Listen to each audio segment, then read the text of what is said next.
মানবেতর জীবন যাপন করছেন বন্ধ হওয়া গার্মেন্টস কারখানার শ্রমিকরা। বাসা ভাড়া, দোকানের বাকি পরিশোধ করতে পারছেন না। এমনকি নতুন বছরে সন্তানকে স্কুলে ভর্তি করাতে পারেননি অনেক শ্রমিক। মিলছে না নতুন চাকরিও।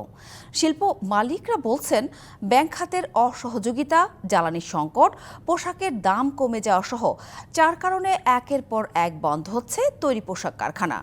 অবশ্য শ্রম সচিব বলছেন, ধীরে ধীরে নতুন কারখানায় চাকরি পাবেন বেকার শ্রমিকরা।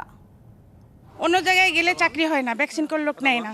আমাদের বাবা মা আছে, শ্বশুর শাশুড়ি আছে, আমাদের টাকা দিয়ে তারা চলে। এখানে রুম ভাড়া দিতে হয়। এই আমরা চাই আমাদের ফ্যাক্টরি খুলে দেখ, এই একটাই দাবি আমাদের। পলি আক্তার 2017 সাল থেকে বেক্সিমকো ইন্ডাস্ট্রিয়াল পার্কের তৈরি পোশাক কারখানায় চাকরি করতেন। গত ডিসেম্বরে এই পার্কের 16টি কারখানা লে অফ ঘোষণা করায় চরম অর্থ সংকটে ভুগছেন তিনি।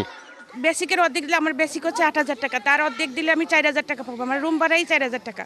আমি খাবো কি, দোকান বাকি দিব কি, যাবো কিভাবে? এখান থেকে যাইতে হলেও অনেক টাকা দরকার। তো ফ্যাক্টরিটা চললে আমাদের তো আর চলে যাইতে হবে না, এখানেই আমরা থাকতে পারবো। গাজীপুরের কাশিমপুরের এই ইন্ডাস্ট্রিয়াল পার্কের আশপাশের এলাকায় বেশিরভাগ শ্রমিকের একই চিত্র। কারখানা লে অফ ঘোষণার পর মূল বেতনের অর্ধেক টাকা পাচ্ছেন তারা, যা দিয়ে সংসার চলছে না। মিলছে না নতুন চাকরিও। আমরা রুম ভাড়া দিতে পারি না, আমরা খাইতে পারতেছি না, আমরা না খাই আছি, আমরা সোলপুর পড়াতে শোনা করে পারতেছি না। তাদেরকে দেখবে না, তাদের লালন না করবে কে? এই যে মাদ্রাসা ভর্তিতে মাদ্রাসা বেতন দিতে পারিনি এ পর্যন্ত। এখানে যে আমরা থাকবো, কি ভরসায় থাকবো? আমরা কর্ম চাই, আমরা ভিক্ষা চাই না। আমার বড় ছেলে এবারে সে অনার্সে ভর্তি হবে, ছোট ছেলে ক্লাস 6-এ। আমরা দুইজনেই বেক্সিমকোতে কর্মরত। যদি আমাদের চাকরি না থাকে, এই মুহূর্তে আমরা শূন্য হাতে ফিরে যাই, তাহলে আমাদের তো নাই, আমাদের ছেলেদের কি হবে, ভবিষ্যৎ কি হবে? যমুনা ইলেকট্রনিক্সের সুপার এক্সচেঞ্জ অফারে 1-এর ভিতর 3 পুরনো বদলে নতুন নিন যমুনা ইলেকট্রনিক্স। বেক্সিমকো যান খোলা থাকে, আমাদের সন্তানরা যান সুশিক্ষিত বানায়। গাজীপুর নগরের জরুন এলাকার কেয়া গ্রুপের 4টি কারখানা আগামী 1 মে থেকে স্থায়ীভাবে বন্ধ ঘোষণা করায় শ্রমিকরা বেকার হওয়ার আতঙ্কে আছেন। চাকরি খুঁজতে সময় লাগবো, তারপরে এখানে তো সবাই ভাড়াটিয়া, রুম ভাড়ার একটা ব্যবস্থা করা আছে। আর চাকরি পাবো কিনা এটাও ঠিক নাই, আর বেতনও এরকম পাওয়া যাবে না। চাকরি করে সংসারই চলে। এখন যদি ফ্যাক্টরি বন্ধ হয়ে যায়, তাহলে আমি কিভাবে চলবো? দেশে চলার মতো থাকতো, তাহলে তো আর ঢাকা শহরে আসতাম না। বিজিএমই এর তথ্য বলছে, গত 2 মাসে গাজীপুর সাভার আশুলিয়া এলাকায় অন্তত 56টি কারখানা পুরোপুরি বন্ধ হয়ে গেছে। সাময়িক বন্ধ হয়েছে 10টি।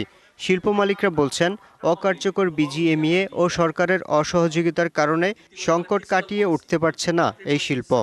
প্রলং আমাদের লেবার ক্রাইসিস গেছে। কাজে বাংলাদেশ থেকে ডেলিভারি যে ঠিকমতো যাবে সেটি কিন্তু আমরা নিশ্চয়তা দিতে পারছি না। কাজে কম খরচে, কম পয়সায় আমাদেরকে অর্ডার নিতে হচ্ছে, এবং আমাদের প্রপার এখানে লিডারশিপও নাই। না লিডারশিপ সরকারের কাছ থেকে আসছে, না আমরা বিজিএমইর পক্ষ থেকে কোনো লিডারশিপ নিতে পারছি। তারপরে যেটি হচ্ছে সেটি হলো সরকারের পক্ষ থেকে কমপ্লিটলি নিরুৎসাহিত করা হচ্ছে, তারা কোনো ধরনের সাপোর্ট আমাদের কিন্তু দেয় নাই। এরকম যদি চলতে থাকে এবং যে ধরনের আরও নিয়ম কানুন অ্যাড করা হচ্ছে, তাতে কিন্তু এই সেক্টর মুখ থুবড়ে পড়বে। সংকট সমাধানে কাজ চলছে বলে জানিয়েছেন শ্রম সচিব। আমরা ইন্টারভেন করেছি বিদার মাধ্যমে, আমরা বিজা, তারপরে দেবজা, বিজেনির অন্য যারা আছে সেখানে আস্তে আস্তে অ্যাবজর্ব হবে। কিন্তু এটা যে আসছে এখান থেকে যে কালকে যে জব পাবে নট দ্যাট, জব মার্কেটে তো আছে, ডিমান্ডও আছে, আবার শ্রমিকরাও আছে।